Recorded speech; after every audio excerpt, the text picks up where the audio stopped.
officers or people who've had perhaps seriously disturbed people who've got a record of perhaps trying to do that in the past. Now, of course, neither of these instances applied to Hollie Greig. He had no problem, no mental problems whatsoever, and no reason why he would even think of committing suicide. I think it's important to spell that out. There were no reasons that anybody could think of why he would take his own life. And I mentioned to the doctor, I said, well, the doctor concerned, I said, well, this is something better. Even if I accept that you didn't know about the motive for murder, surely when a case like this comes, because it is so rare for someone to commit suicide by fire, surely foul play should have been the main aspect of it, because although suicide is rare, arson is very common. It's often used to cover up for other crimes and destroy evidence. Yes. And surely the first thing you should have thought of is that this man has probably been killed. Even if you didn't know the motive at the time. But obviously that didn't suit the plans of the Crown Office, and they obviously wanted to dismiss it as far as possible. There is another correlation to that, if I may mention this, and this is to do with when I was interviewed by the police in Aberdeen following my arrest.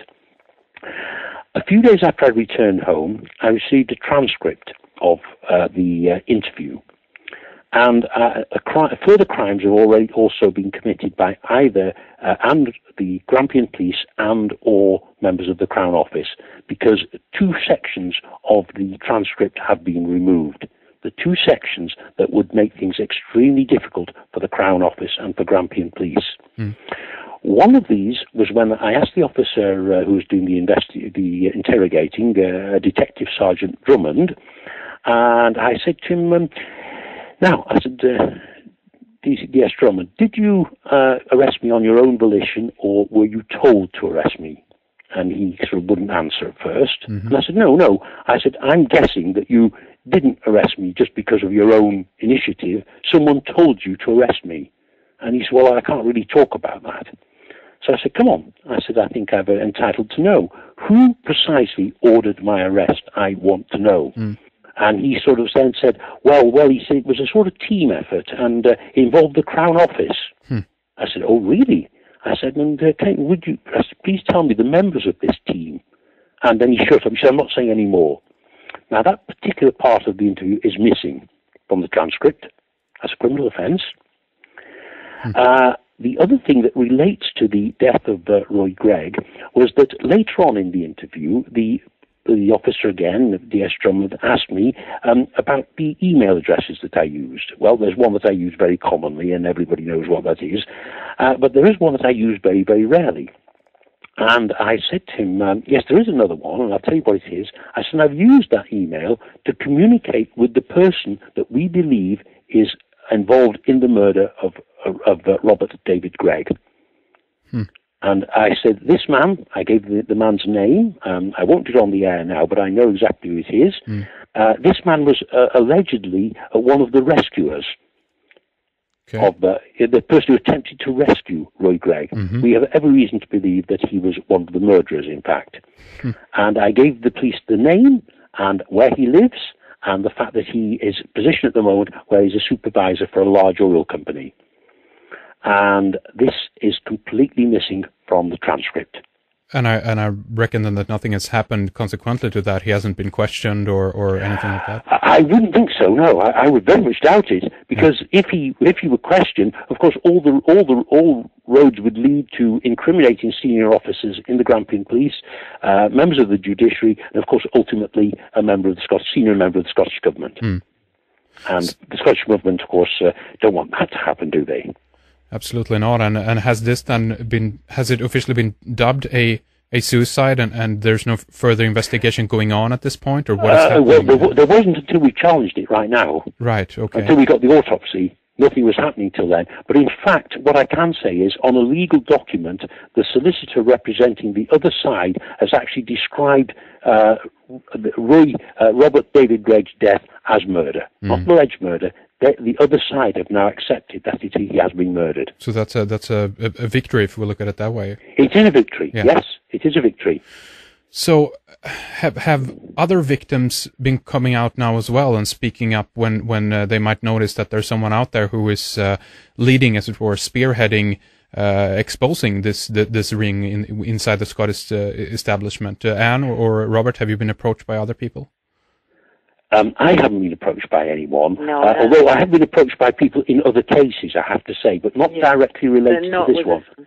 I think what we can say with this one is that we do know that the other victims are family members of the other people in the ring. Mm-hmm. So there's very little doubt that those people are terrorized in the same way that Hollie was for 14 years. Right. If you dare speak out, you'll be killed.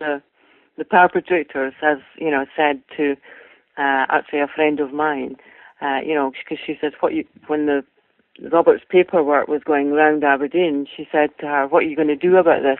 And she says, "Nothing." And she says, "Nothing." And she says, "What do you mean, nothing?" And she says, "Well, they've got to prove it, haven't they?" So, go ahead, Robert.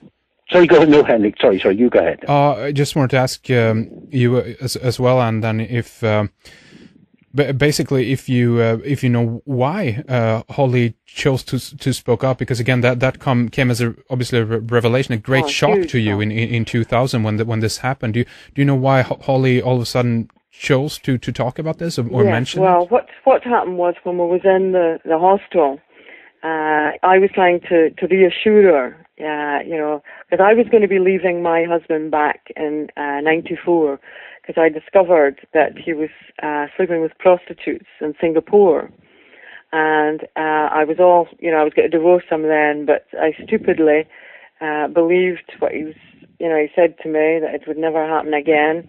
And of course I never asked the age of these prostitutes. For all I know, it might have been children he was sleeping with over there. I don't know, I was just told prostitutes. And I was, telling her that, and she knew, about the 1994 episode, when I was going to divorce him. And I said to her, I said, well, Mummy's not going to, renege this time. I said, she's definitely going to go ahead and, divorce him.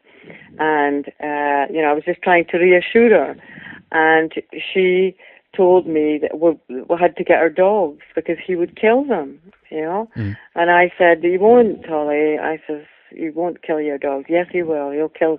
So her concern was that she knew that we weren't going back to the house, because I told her that we were going to get a little house by ourselves, her and me, and she was worried about her dogs because he'd threatened to kill her dogs and her, right? So when I spoke to Hollie, I had paid £700 at the beginning of all of this, because even when Hollie told me about this, my concern was for my daughter. That I thought, well, if what she is saying is not true, there's something seriously wrong with her, And I spoke to Grampian Police, and I said, look, I want some sort of expert in there to, for Hollie, And I was told that they didn't have the funding for this. And I said, well, if you don't have the funding, I said, I certainly do. And I spent £700 on a psychologist, and he's an expert in the field, and his name is Dr. Jack Boyle. And Hollie, we had to go down to Glasgow to see him, and Hollie spent the whole day with him. She did drawings, she, spoke to him, for the whole day, and he did a report on Hollie. And, he also spoke to me, and he told me that 100%, Hollie was telling the truth, that what she was describing was the sexual act, and with that and the medical evidence, she had definitely been abused. Yeah. I have to say that, if I can just explain there, Dr. Boyle, I've since made inquiries, and Dr. Boyle is one of the most respected figures in the field in the whole of Britain. There you go. So if he gives an opinion, even the medical profession will say, if Dr. Boyle says so, that must be right. Do you, Robert or Anne, do you think now then that these things that have consequently fallen into place, so to speak, that this could potentially lead to the case to finally break open in some way? Are you guys hopeful that this will resolve in some way? Obviously, you're continuing the fight, and just now it's beginning to pick up momentum, so to speak. Are you hopeful in terms of this? Well, there's more and more cracks sort of coming into the other side's act. They're telling more and more lies, and we're exposing their lies. So hopefully, we're hoping